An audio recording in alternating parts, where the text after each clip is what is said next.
Imagina só a cena. Carnaval de 1977, Recife. Em plena ditadura militar, um homem chega na cidade e descobre que está marcado para morrer. Essa é a faísca que acende o agente secreto. E hoje a gente vai mergulhar nos pontos-chave desse filmaço do Kleber Mendonça Filho, usando como base a crítica da Rolling Stone Brasil. Vamos nessa!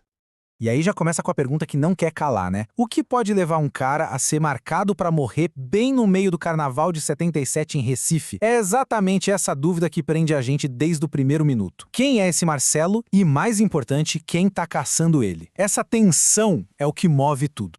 Então vamos mergulhar de cabeça nesse mistério no Carnaval. É aqui que a gente conhece o Marcelo, interpretado pelo Wagner Moura. Ele está chegando em Recife em 1977. Olha só, um dos momentos mais pesados da ditadura militar. E não demora nada para ele sacar que tem algo muito errado. Ele não está seguro. É um perigo que não se vê, mas que tá em todo lugar. Mas olha, o suspense aqui não é aquele de filme de ação, com perseguição de carro e tiro. Não, não. É uma coisa muito mais na cabeça, sabe? A tensão vem da paranoia, daquela sensação constante de que a qualquer momento algo horrível pode acontecer. Um olhar estranho na rua, um barulho diferente na noite, tudo, absolutamente tudo, vira uma ameaça em potencial. E essa construção de um suspense que é quase psicológico, super sutil, isso não é por acaso não. É a pura assinatura do diretor Kleber Mendonça Filho. Para entender de verdade o agente secreto, a gente precisa dar uma olhada no estilo dele, na forma como ele faz cinema. E olha só que interessante a filmografia dele. A gente percebe um fio condutor muito claro. Pensa bem, desde o suspense que vinha dos sons do dia a dia em O Som ao Redor, passando pelo medo de perder a própria casa em Aquários, até chegar no perigo do isolamento da vigilância em Bacurau, ele está sempre investigando o medo e a tensão nos espaços. E o agente secreto parece ser o ponto onde tudo isso se encontra, sabe? A obra que amarra todas essas inquietações dele. E já que a gente está falando de espaços urbanos, é impossível não focar em Recife. Porque no filme a cidade não é só um pano de fundo, um cenário. De jeito nenhum, Recife é uma personagem central na história. A cidade é apresentada como um labirinto vivo, pulsante. O filme mostra esse contraste maluco, sabe? De um lado, a explosão de alegria do carnaval e do outro, a violência silenciosa e escondida da ditadura.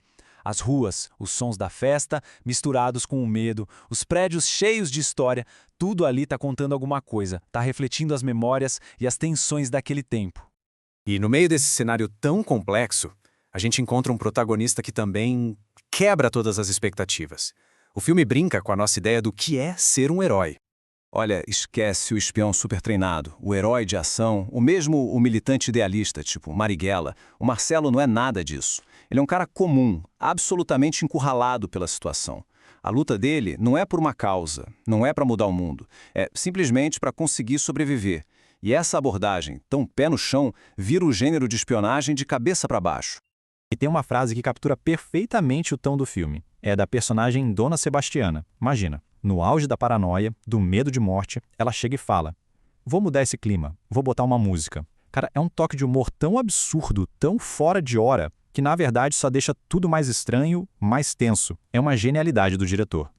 Ok, mas toda essa construção de personagem, de clima, de suspense, serve pra quê? Bom, serve pra um propósito muito maior. O filme usa essa história de um cara fugindo pra, na verdade, discutir uma coisa muito profunda. O papel do cinema pra guardar a memória e pra resistir. E uma comparação bem interessante é com outro filme importantíssimo sobre a ditadura, Ainda Estou Aqui, do Walter Salles. São duas abordagens bem diferentes. Enquanto o filme do Salles vai direto na emoção, buscando conectar pelo coração, o do Kleber Mendonça é mais sinuoso, irônico. Ele não quer só que a gente sinta empatia, ele quer seduzir pelo olhar, fazer a gente duvidar, olhar de novo, prestar atenção nos detalhes. E ao fazer isso, o filme entra numa tradição muito forte do nosso cinema. É como se ele estivesse conversando com clássicos como Cabra Marcado para Morrer, aquele documentário fundamental que investigou a repressão. A ideia é a mesma. O cinema como uma ferramenta essencial para registrar a história, para lutar contra o esquecimento e contra as narrativas oficiais. Tá, mas e aí? Por que esse filme é tão importante hoje? O que ele tem a dizer pra gente? Bom, é sobre isso que a gente vai falar agora. E olha, se esse tipo de mergulho no cinema e na nossa cultura te interessa, já aproveita e se inscreve aí no canal Opa News BR para não perder as próximas análises. O filme parece sugerir um caminho para resistir. E esse caminho começa com a memória. Primeiro, é preciso lembrar. cuidar do passado. Depois, pesquisar, entender. Com esse conhecimento, a gente constrói a resiliência para poder, aí sim, imaginar um futuro diferente. É uma mensagem muito forte sobre como a gente pode lidar com os traumas da nossa história. E para fechar, o filme não dá uma resposta pronta. Ele deixa uma pergunta muito poderosa, quase poética. Como é que a gente transforma uma contagem de corpos em uma contagem de beijos? É um desafio, né? Um convite para a gente pensar em como pegar cicatrizes da história e transformar num futuro que seja de celebração, de vida. Bom, essa foi a nossa passagem por O Agente Secreto. Se essa análise te fez pensar e deu vontade de ver mais discussões sobre cinema e cultura brasileira, a hora é agora. Se inscreve no canal Opa News BR no YouTube para acompanhar tudo o que vem por aí. Valeu pela companhia e até a próxima.